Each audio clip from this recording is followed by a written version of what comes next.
This gospel reminds me of this show I saw once called What Would You Do? Have you guys ever seen that show, What Would You Do? I've really seen it a couple times, but there's one, and this gospel reminds me of it, where they do this trick on people who are waiting in a grocery line, where you're waiting in a grocery line, somebody comes up and they say, oh, I only have 5 minutes for lunch and I have one thing, can I just take a cut?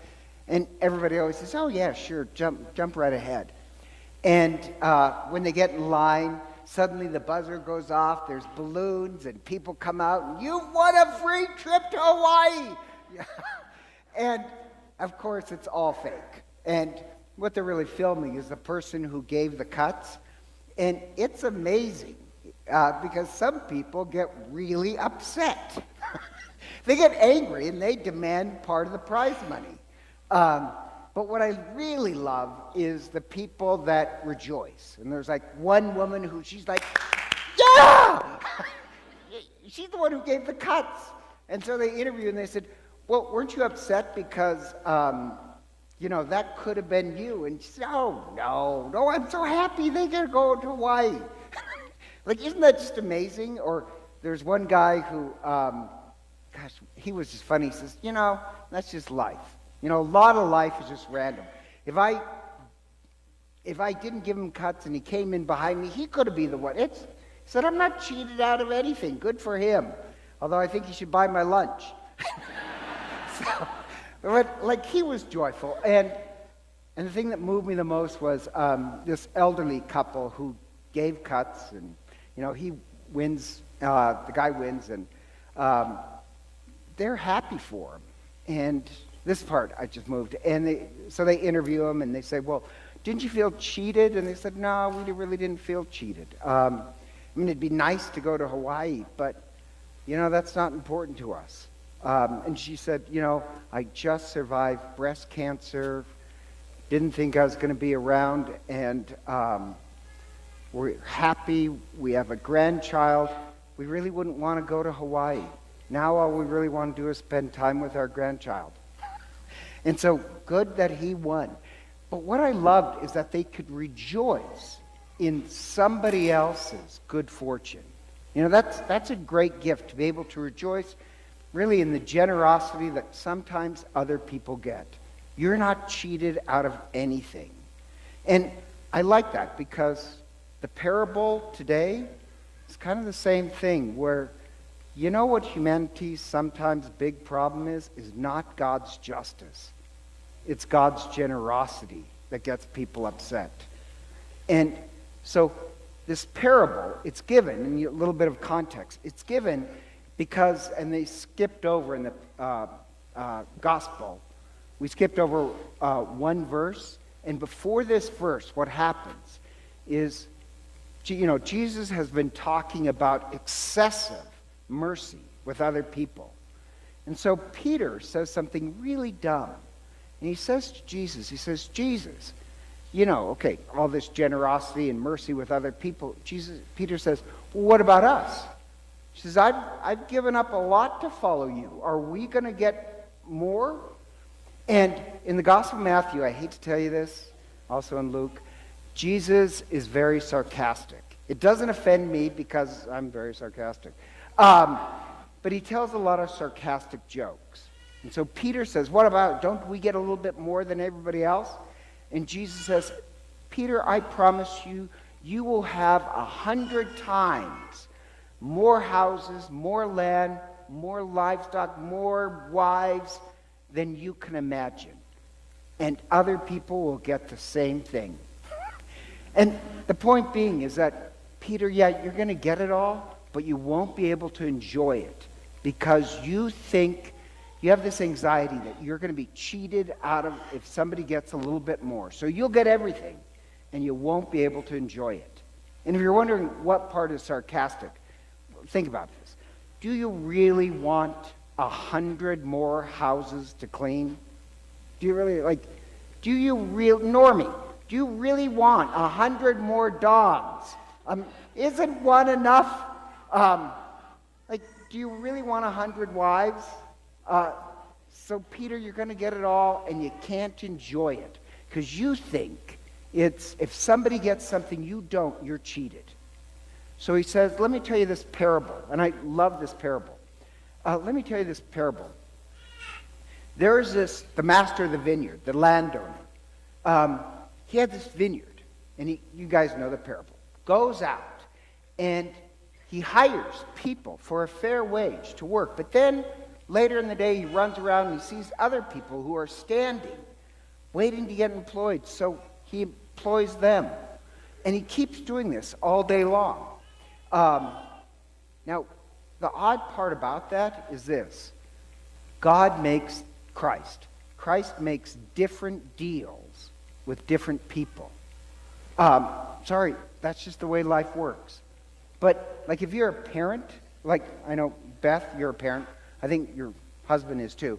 But, if you're a decent parent, you know you cut different deals with your children.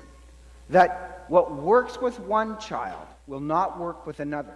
Does that make any sense? Like, you cut different deals because, like one mother was saying, her son is incredibly stubborn.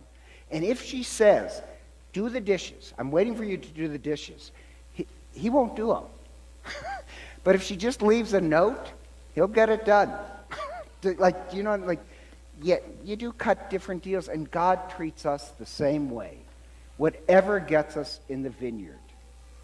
And so there's that. Jesus is a businessman. He'll cut different deals. The other thing about this gospel that's a little bit freaky is, you know what Christ really hates? Idleness. He wants everybody working. And this is a theme in the Gospel of Matthew. He wants everybody working. And the sign that you're willing to work is that you're standing. Because think about that. Remember, in Catholicism and Judaism, every gesture means something. Kneeling means one thing. Sitting means another. Standing, in case you didn't know, standing means two things. One, you're entering into a contract. And two, standing means that you're going to put something into action. You're going to work. And so we stand for the gospel because it's a contract. And you're going to enter into work. We stand to receive communion because you're going to put the Eucharist into action. You're going to work. Or in moments, Normie and Dawn, they're going to stand up here because they're making a contract. And it's work. So what the landowner does, when people are standing, when they're ready to work in the vineyard, Christ will be there to put them to work.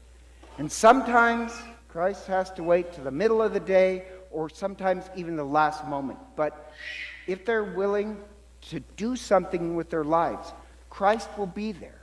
What he can't stand is idleness. And just FYI, why I say this happens in Matthew a lot. Some of you might not like this. But Christ in the Gospel of Matthew, he doesn't care about your feelings.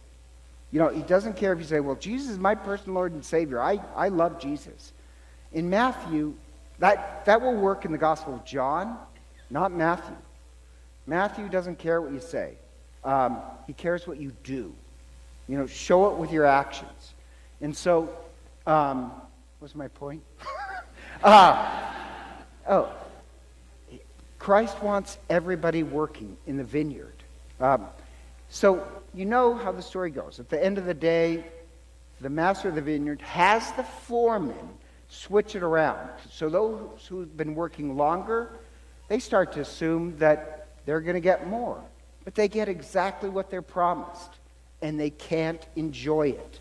Because somehow they think if somebody else has shown a little bit of mercy, they're cheated. They can't rejoice, even though they've done the work. To me, that's sad. Your joy is the work. And if you want an analogy, look at like the earthquake in Mexico. They had that earthquake, and I don't know, I was watching the news, and they had that school that had collapsed. I don't know if you saw it, but people were working night and day, and then all of a sudden, they pull this toddler out of the rubble. And unless you have a heart of complete stone, you would have teared up at that moment to see that little kid pulled out and these children were saved. Does that make any sense? Now imagine that actually happened this week. And imagine there's hundreds of people clearing the rubble. Imagine one of them said, no, I deserve to be thanked more. I pulled more rubble than this person. You're rejoicing that life was saved. Pulling the rubble off was part of the joy. Does that make sense? You're overwhelmed that you had a chance to save a life. St. Vincent de Paul made promises today. Could you imagine how pathetic it would be if one of you said, well, I did a little bit more. So you got the chance to save life. The work is part of the joy. If you think it's all about kind of this anxiety that somebody's going to not work as hard as me, you're going to miss the point. Yes, Christ really wants to put people to the work in the vineyard, but the joy is the work. So the point of the parable is this. Tonight, you're going to go to communion. When you come up to communion, you receive communion, remember, you receive it standing. Your great joy is that you got to remove part of the rubble from the world. And we'll get more than we wanted. We want to be like the people in line that rejoice that good things happen to other people. And also rejoice that we are workers in the vineyard. We're going to stand to receive communion because you're going to put the Eucharist in action, and your great joy is that you get to save life. So speaking of standing, Normie and Dawn, if you still want to renew your